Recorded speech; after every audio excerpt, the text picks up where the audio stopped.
For our Principles and Management class, we took on 2 projects. The first one consisted of a survey we gave out to all the professors on campus that talked about if they preferred the current grading system or if they would prefer a plus and minus grading system. We did this project so we could help fund our second project, which was revamping the playground at a local preschool called Head of the Class Learning Center. For our surveys, we decided to go from department to department, trying to get as many teachers as possible before going to their office hours to find a more concrete approach to approach them. Of all of the surveys that we were obtaining, we were able to meet our goal of around 55 surveys, finding out whether or not they preferred the current grading system over a plus-minus grading system.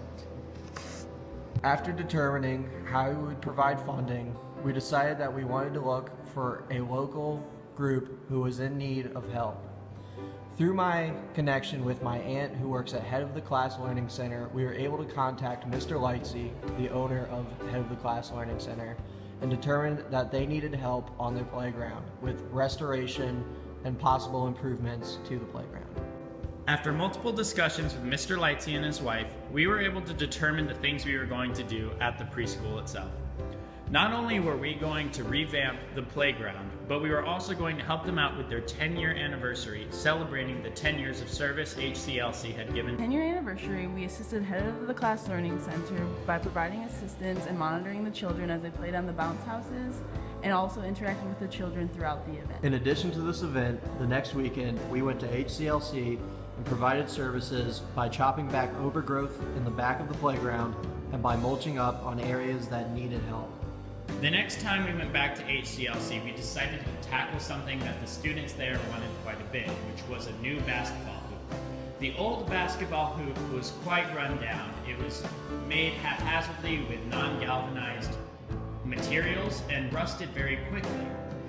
In order to prolong the life of the new basketball hoop, we used galvanized screws, washers, and nuts, in addition to using treated plywood in order to hope that this basketball hoop would stay there for a much longer time and to provide them with a new basketball hoop to play with. We also decided to provide this HCLC with a bench. Now this bench would be used for both lunch outside as well as any of their activities that they do.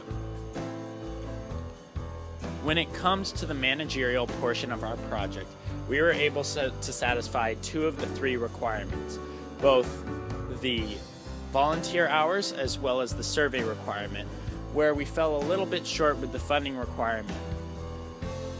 However, falling short with the funding requirement didn't turn out poorly for us. In fact, we did not need to use a lot of funds that we had first anticipated using. So in fact, we had actually excess funds after the project was said and done, meaning that while we may have failed our predetermined goal, we were not crunched for any money in the end. All in all, we believe that we were able to successfully complete our managerial project and manage around 5 to 6 people very effectively at all times during our time at HCLC.